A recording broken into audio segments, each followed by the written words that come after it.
వీళ్ళందరి జీవితాలు బాగు కావాలని నేను ఒక యజ్ఞం చేస్తున్నా. కొంతమంది రాక్షసులు ఈ యజ్ఞాన్ని భగ్నం చేసి ఈ ఫలాలు మీకు అందకుండా చేయాలని ఆలోచిస్తే, ఏం తమ్ముళ్ళు ఇది నా ఒక్కరి బాధ్యత, మీరు కూడా కలిసి కాపాడతారా లేదా అని మిమ్మల్ని అడుగుతున్నా. ఎందుకంటున్నానంటే ఈరోజు అందరికీ న్యాయం చేసే party Telugu Desam party, NDA party. ఆ పార్టీని ఆశీర్వదించవలసిన బాధ్యత మీ అందరిపైన ఉంది. నేను మళ్ళీ కోరుతున్నా, ఈరోజు ఇక్కడ జరిగిన మీటింగు ఇది ఒక చరిత్ర జీవితం అంటూ నేను ఒకటే చెప్తున్నా. నా జీవితాంతం గుర్తుపెట్టుకునే కొన్ని సంఘటనలు ఉంటాయి. నిన్న పోతే ఢిల్లీలో చాలా మీటింగులు జరిగాయి. తెలంగాణ, ఆంధ్ర రాష్ట్రం, కేంద్ర ప్రభుత్వంతో మీటింగ్ జరిగింది నదీ జలాల విషయంలో. కొన్ని నిర్ణయాలు కూడా చేశాం. 2 రాష్ట్రాలు మొన్నటి వరకు కలిసి ఉన్నాం. ఏం తమ్ముళ్ళు హైదరాబాద్ని ఎవరు డెవలప్ చేశారు? నేనే కదా డెవలప్ చేసింది. అవునా కాదా? ఈరోజు విభజన జరిగింది. విభజన జరిగిన తర్వాత మళ్ళీ ఈ రాష్ట్రాన్ని కూడా అభివృద్ధి చేయాలని ఆలోచిస్తున్నాను. హైదరాబాద్ ఈరోజు ఒక నమూనా. దాంతో సమానంగా అమరావతిని కూడా నెంబర్ 1 సిటీగా తయారు చేసి మీరందరూ గర్వపడే విధంగా దాన్ని తయారు చేసే బాధ్యత నాది. ఇది ప్రజా రాజధాని, ప్రజల కోసం నిర్మించే రాజధాని. 2027కి పోలవరం పూర్తి చేసి జాతికి అంకితం చేసే బాధ్యత నాది. అదే మీరు చేస్తే 2001కే అయిపోయేది. గోదావరిని, పోలవరాన్ని గోదావరిలో ముంచేసిన పార్టీ ఆ పార్టీ. ఇంకో పక్క మిమ్మల్ని అందరినీ నేను కోరేది, ఇవన్నీ చేసుకుంటూ నేను ఒకటే ఆలోచిస్తున్నా, తెలంగాణ, ఆంధ్ర కూడా కొట్టుకోవాల్సిన అవసరం లేదు, గొడవ పడవలసిన అవసరం లేదు. మనం కష్టపడదాం, ఇచ్చి పుచ్చుకునే ధోరణితో ముందుకు పోతాం.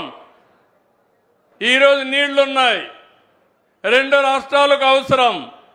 సముద్రం లేకపోయే నీళ్లు 2 రాష్ట్రాలు వాడుకుంటే ఇటు రాయలసీమ, అటు తెలంగాణలో ఉండే మెట్ట ప్రాంతాలు బాగుపడే అవకాశం వస్తుంది. మీ అందరూ చూశారు, భగవంతుడు నాకు ఒక అవకాశం ఇచ్చాడు. 9.5 సంవత్సరాలు సమైక్య ఆంధ్రప్రదేశ్లో అందరికంటే ఎక్కువగా సీఎం ఉండే అవకాశం నాకు ఇచ్చిన దానికి నేను ఎప్పుడూ రుణపడి ఉంటా. ఆ రోజు 2 ప్రాంతాలు ఓటేశారు. 10 సంవత్సరాలు అపోజిషన్ లీడర్గా ఉన్నాను. అరుదైన గౌరవం. విభజన జరిగింది, అక్కడుండే ఆస్తులు వాళ్లకు అనుభవించడానికి పనికొస్తాయి. ఇక్కడ కష్టమైన నష్టమైన మళ్ళీ నిలదొక్కోవాలి. నిలదొక్కుని మిమ్మల్ని నిలబెట్టించే బాధ్యత నేను తీసుకుంటానని మరొక్కసారి హామీ ఇస్తున్నా. దానికోసమే నిన్న మీటింగ్లో కూడా ఈరోజు 2 పక్కల 2 బోర్డులుంటే, గోదావరి బోర్డు హైదరాబాద్లో ఉంటుంది, కృష్ణా బోర్డు విజయవాడలో ఉంటుంది. అదే సమయంలో శ్రీశైలం ప్లంజ్ పూల్ ఇబ్బంది వస్తే దాన్ని మనమే డబ్బులు పెట్టి రిపేర్ చేస్తామని అన్నాం. నీళ్లు కూడా ఎక్కడికక్కడ ఎవరు ఎన్ని వాడుకుంటున్నారో దానిపైన కూడా ఇప్పటికే 2 సార్లు మీటింగులు అయినాయి. ఆ 2 మీటింగుల్లో విభజన కంటే ముందు ఏ రాష్ట్రం ఎంత వాటర్ వాడుకుంటారో అంతవరకు ఎన్ బ్లాక్గా వాడుకునే అవకాశం ఇచ్చారు. ఆ నీళ్లు ఆ విధంగా వాడుకుంటే ఎక్కడ మన నీళ్లు అవసరమో అక్కడికి తీసుకెళ్లి అక్కడ నీటి సమస్య లేకుండా చేసే బాధ్యత తీసుకుంటున్నాం. ఇలాంటి వాతావరణం నేను ఒకటే చెప్పాను, అవసరమైతే వాళ్ళు కూడా గోదావరి నీళ్లు వాడుకుంటారు, మనం కూడా వాడుకుంటాం. ఈ నదుల అనుసంధానం చేయమని ప్రధానమంత్రి గారు కూడా ఒక సంకల్పం చేశారు. మీరు గుర్తుపెట్టుకోవాలి. ఈరోజు నేను మాట్లాడడం లేదు. మొన్న మీరు చూస్తే అపోజిషన్లో ఉంటే ప్రజా చైతన్యం కోసం సాగునీటి ప్రాజెక్టులు ఏమైనాయో నేను ప్రజెంటేషన్లు కూడా చేసి 14 రోజులు తిరిగాను. నంద్యాలలో ఉన్నప్పుడే ఏం చేశారో మీరు చూశారు. నన్ను అలాంటి సంఘటనలు కూడా జరిగాయి. కానీ నేను ఒకటే ఆలోచించా, ప్రజల కోసం పనిచేస్తున్నా. చిన్న చిన్న బెదిరింపులకో ఇబ్బంది పెడితే భయపడి పారిపోయే మనస్తత్వం కాదు.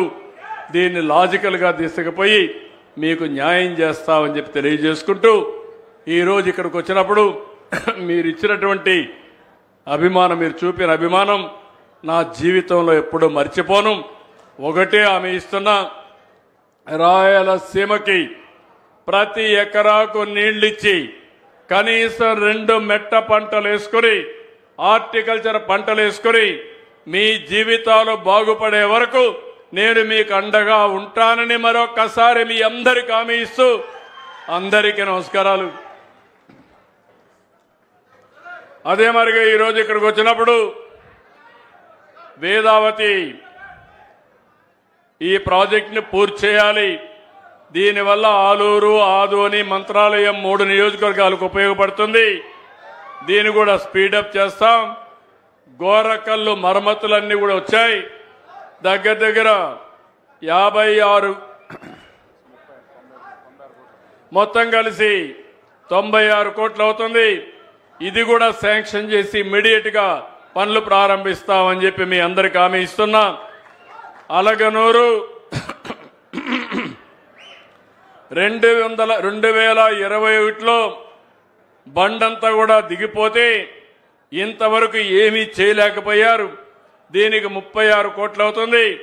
అది కూడా శాంక్షన్ చేసి పూర్తి చేసే బాధ్యత ఈ ప్రభుత్వాన్ని చెప్పి నేను మీకు తెలియజేస్తూ, ఇది కాకుండా ఇక్కడి నుంచి చిత్తూరు వరకు నీళ్లు వెళ్ళాలి. అడవిపల్లి రిజర్వాయర్ పూర్తి చేసి నీవా బ్రాంచ్ కెనాల్ వరకు నీళ్లు వెళ్ళాలి. ఆ పన్ను కూడా ప్రారంభించి ఈ సంవత్సరం ఎట్లయితే కుప్పం వరకు నీళ్లు వెళ్తున్నాయో రాబోయే సంవత్సరం చిత్తూరు వరకు నీళ్లు తీసుకుపోయి ఇచ్చే బాధ్యత ఈ ప్రభుత్వాన్ని చెప్పి నేను మీకు తెలియజేసుకుంటూ, ఇలాంటి మంచి ఆలోచనలు చేసే ఈ పార్టీని పూర్తిగా ఆశీర్వదించమని, ఈ పార్టీకి సహకరించమని మిమ్మల్ని అందరినీ కోరుకుంటూ అందరికీ నమస్కారాలు. జై హింద్, జై తెలుగుదేశం.